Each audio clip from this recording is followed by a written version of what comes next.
Assalamualaikum warahmatullahi wabarakatuh. Selamat pagi untuk semuanya yang menyaksikan video ini. Hari ini kita dari kelompok 2 akan memaparkan tentang topik 7 perancang dan pengembangan kurikulum dengan pembahasan yaitu problematika dan evaluasi implementasi UBD. Kita dari kelompok 2, perkenalkan nama saya Muhammad Rufai Hafizal, lalu ada Nurika, ada Maya, ada Arin, dan ada Hekal. Nah, dalam implementasi dan evaluasi penerapan UBD dalam sekolah formal itu terdapat 5 peran penting di dalamnya, yaitu sebagai stakeholder, sebagai kepala sekolah, sebagai wakil guru, sebagai guru, dan sebagai siswa. Nah, pada kelompok kita ini kita akan membahas sudut pandang dari kepala sekolah sebagai yang mengimplementasikan dan evaluasi penerapan UBD ini. Kepala sekolah menurut Wahjo Sumijo yang dikutip oleh Jamal Makmur dalam bukunya bahwa kepala sekolah adalah seorang tenaga fungsional guru yang diberikan tugas tambahan untuk memimpin sekolah yang di dalamnya terdapat proses belajar, mengajar, dan terjadinya interaksi antara guru yang memberi pelajaran dan siswa yang menerima pelajaran. Berikut ini ada 7 pokok dan fungsi kepala sekolah, yaitu yang pertama sebagai edukator, sebagai supervisor, manajer, administrator, leader, motivator, dan inovator menurut Mulyasa tahun 2011. Selanjutnya akan dilanjutkan oleh Bu Rita. Baik, selanjutnya dari kepala sekolah sebagai edukator. Problematika yang pertama, kepala sekolah kesulitan dalam membimbing dan mendorong guru untuk meningkatkan dalam pembelajaran karena guru profesionalisme dalam menerapkan UBD menganggap melakukan sesuatu yang baru itu memberatkan serta kurang sumber informasi terkait UBD. Menurut Tina dan Dirwan pada tahun 2005 menyatakan bahwa hanya ada sedikit informasi tersedia mengenai desain kurikulum mundur atau UBD. Selanjutnya untuk solusinya, yang pertama membuat rencana kerja atau RKS, salah satunya dengan hadirkan praktisi yang memberikan fasilitas mengenai penerapan dari UBD pengembangan kurikulum menurut Nuruzzaman pada tahun 2014. Yang kedua, memberikan kesempatan kepada guru untuk mengembangkan keterampilannya.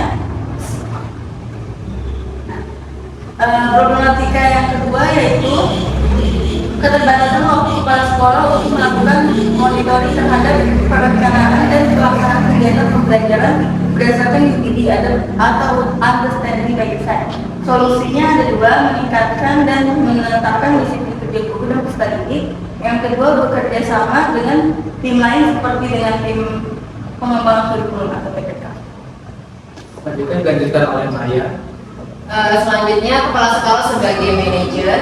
Problematikanya itu terjadi kesenjangan komunikasi antar kepala sekolah dengan pendidik sehingga kebijakan kepala sekolah yang sudah ditetapkan termasuk dalam mengimplementasikan UBD ini sering tidak diterima oleh semua pendidik karena dianggap melakukan sesuatu yang baru itu memberatkan.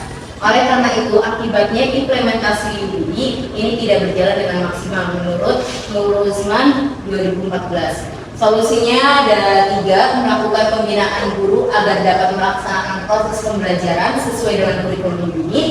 Yang kedua, menyusun program kegiatan sekolah, dan yang ketiga, bekerja sama dengan wakil kurikulum untuk mengembangkan program pengembangan kurikulum. Selanjutnya, kepala sekolah sebagai leader. Problematikanya kurang leluasannya kepala sekolah dalam menerapkan UBD di sekolah karena banyak guru yang lebih senior dibanding kepala sekolah, sehingga kebijakan yang telah disepakati bersama tidak dijalankan dengan maksimal. Solusinya itu ada 2. Yang pertama, memberikan sanksi atau punishment bagi guru yang tidak melaksanakan tugas dan kewajibannya dengan baik menurut Usman tahun 2009. Dan yang kedua, mengganti tipe kepemimpinan kepala sekolah dan berusaha untuk lebih mendekatkan diri dengan para guru. Baik, selanjutnya tupoksi kepala sekolah sebagai administrator. Problematika yang terjadi yaitu kepala sekolah kesulitan merumuskan, menerapkan, serta menerapkan UBD di sekolah karena kurangnya dukungan dan pemahaman guru terhadap pengembangan dan implementasi UBD itu sendiri. Lalu ada solusinya, terdapat 2 solusi. Yang pertama, melakukan monitoring, evaluasi, supervisi, dan membuat laporan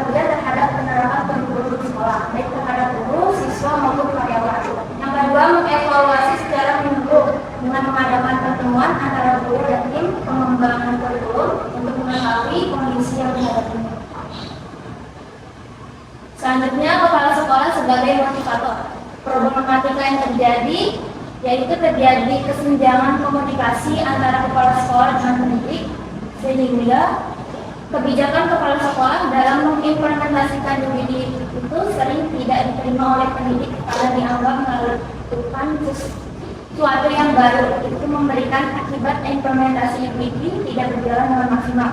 Lalu yang kedua, problematika yang kedua, kurangnya persiapan matang menerapkan kurikulum UPD di sekolah. Terdapat solusi dari problematika tersebut. Yang pertama, melakukan pembinaan guru agar dapat melaksanakan pembelajaran kurikulum UPD. Yang kedua, menyusun program kegiatan sekolah. Yang ketiga, bekerja sama dengan wakil kurikulum untuk mengembangkan program pengembangan kurikulum.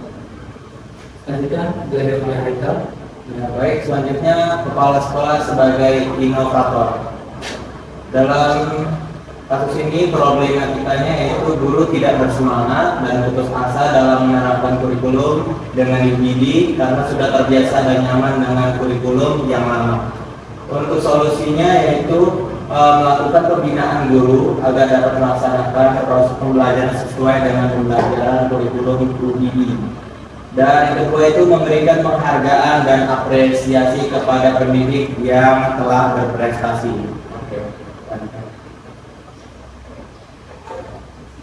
Baiklah, itu tadi pemaparan dari kelompok 2. Sekian presentasi dari kelompok kami. Kurang lebihnya mohon maaf. Wassalamualaikum warahmatullahi wabarakatuh.